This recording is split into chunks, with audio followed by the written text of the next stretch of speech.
ऐसा पुरुष वर्ग के द्वारा कहा जाता है कि आखिर महिलाओं को मेंटेनेंस क्यों दी जाए। देखिए, इसका सीधा सा आंसर आज इस वीडियो के माध्यम से मैं आपको दूंगी। देखिए, महिलाओं को मेंटेनेंस देने का सबसे पहला कारण है कि जब आपकी पत्नी विवाह करके आपके घर आती है तो वहाँ पर अधिकांश पुरुष ये कहते हैं, या आप भी कहते हैं कि भाई तुम्हें काम करने की क्या ज़रूरत, तुम घर संभालो, या सास ससुर कहते हैं कि तुम्हें बाहर जाने की क्या ज़रूरत है। अब उस वक्त जो महिला आपके साथ रही, चाहे वो 10 साल रही, चाहे वो 5 साल रही, वो आपके हिसाब से चली। आपने ना तो नौकरी करने दी, ना ही कोई काम उनको करने दिया, और ना ही उनका कोई सपोर्ट किया। अब आप दोनों के बीच में मतभेद होता है। मतभेद होकर पत्नी कहती है कि मुझे अलग रहना है, मैं अलग रहूंगी, अब मुझे आपसे खर्चा चाहिए। उस वक्त आप कहते हैं कि आप स्वयं अपना भरण पोषण कीजिए, खुद कमाइए। अब यहाँ पर एक बात उठती है कि अगर एक महिला जिसने आपके साथ 10 साल जीवन में आपके साथ काटे हैं, चाहे वो लड़ाई झगड़े में कटे हैं, चाहे वो अच्छी बातों के सहारे आपके साथ उन्होंने जीवन काटा है, अब उन 10 सालों में ना तो कोई उनको एक्सपीरियंस है,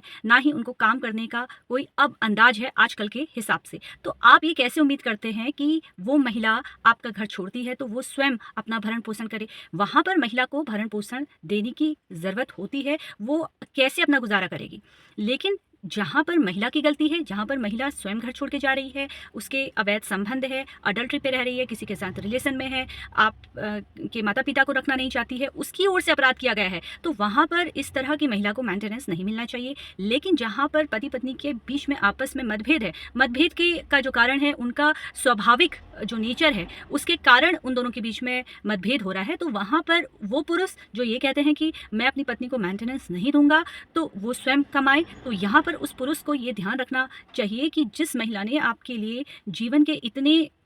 कीमती पल आपके साथ बिताए हैं, आपके साथ वो रही है, वो अब बाहर नौकरी कैसे कर सकती है। उसको बाहर नौकरी करने के लिए एक्सपीरियंस चाहिए। आजकल के समय में ना तो वो अपनी एजुकेशन कंप्लीट कर पाई है, तो वहाँ पर ऐसी महिलाओं के लिए भरण पोषण बना हुआ है, जहाँ पर आपकी जिम्मेदारी है कि आप अपनी पत्नी को मेंटेनेंस दीजिए, अपने बच्चों का ध्यान रखिए। इस तरह के बहुत सारे प्रश्न मैं अपने वीडियो पे देख रही थी, तो सोचा आज इस वीडियो का आपके प्रश्नों का, इस तरह के प्रश्नों का उत्तर मैं वीडियो बनाकर अपलोड करती हूँ। अगर वीडियो पसंद आई तो लाइक शेयर करना बिल्कुल भी ना भूलें, और इसी तरीके से जानकारी प्राप्त करने के लिए आप लोग मुझसे जुड़ते रहिए। धन्यवाद।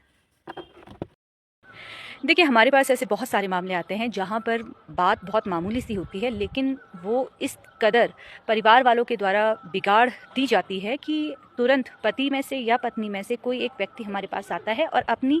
सारी जो भी उनकी दिक्कतें हैं वो हमारे साथ वो लोग साझा करते हैं। लेकिन जो ये बातें होती हैं ये बहुत मामूली सी होती हैं, कुछ परिवार वालों ने बढ़ा दी जाती है, कुछ उनके द्वारा बढ़ा दी जाती हैं। तो इसलिए अगर ऐसी अवस्था है जहाँ पर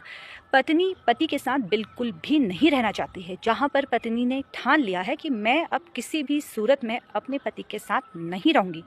उस अवस्था की मैं बात करूँगी आज यहाँ पर। या फिर अगर पति पत्नी को बिल्कुल भी नहीं रखना चाहता है और वो कहता है कि तुम पैसे लो और मुझे तलाक दो, ये 2 अवस्थाओं के बारे में आपसे बात करूँगी। तो देखिए, ऐसी जब भी स्थिति किसी के साथ हो तो उसको क्या करना चाहिए। देखिए, सबसे आसान तरीका है कि अगर आप कानूनी कार्रवाई करने की सोच रहे हैं तो पहले आप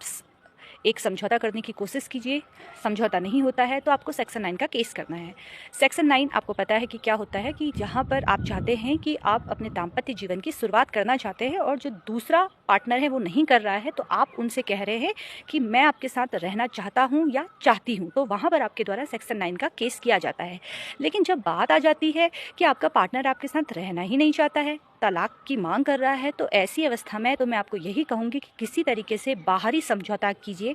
अगर किसी महिला को अपने अधिकार लेने हैं तो वो अधिकार ले, चाहे वो बच्चे की कस्टडी से संबंधित है, चाहे प्रॉपर्टी से संबंधित है, चाहे मेंटेनेंस से संबंधित है, और वहीं पर उस व्यक्ति को तलाक के लिए कह देना चाहिए। आपसी सहमति से आप दोनों अलग हो जाइए, वो सबसे बेहतर और आसान तरीका है। इसी तरीके से अगर पत्नी नहीं रहना चाह रही है तो वहाँ पर पति को भी तुरंत तलाक दे देना चाहिए। रास्ता आपके पास है कि उस रास्ते को चुनेंगे आप या न्यायालय में आएंगे, क्योंकि न्यायालय में जब आप आते हैं तो पैसा भी आपका वेस्ट होगा, समय भी वेस्ट होगा, और एक स्थिति ऐसी आ जाएगी केस करते करते, झूठे आरोप लगाते लगाते, कि आपको ऐसा एहसास होगा कि हमने जो ये समझौता आज हम इतने सालों के बाद कर रहे हैं, या अलग हो रहे हैं इतने सालों के बाद अलग हो रहे हैं, या अभी तक इसका कोई भी रिजल्ट नहीं आया है, हमने अपने जीवन के इतने हसीन साल ऐसे ही बर्बाद कर दिए। इसलिए अगर जहाँ पर आपका पार्टनर आपके साथ नहीं रहना चाहता है तो वहाँ पर तुरंत आपसी सहमति से आप अलग हो जाइए। फ़िलहाल मैं आपको यही कहूँगी कि जीवन में सुख दुख हर किसी के साथ लगा रहता है, लेकिन अगर आप किसी भी ऐसे रिश्ते में बंधे हैं जहाँ पर आपको पता है कि आपका पार्टनर आपके साथ कभी ईमानदार नहीं हो सकता है, आपके सुख दुख में साथ नहीं दे सकता है, तो ऐसे रिश्ते को तुरंत ही छोड़ देना चाहिए। फ़िलहाल किसी भी प्रकार की कानूनी जानकारी आपको चाहिए तो आप मुझे मैसेज कर सकते हैं, और अगर आपको ये वीडियो पसंद आया हो तो इसको लाइक शेयर करना बिल्कुल भी ना भूलें। धन्यवाद।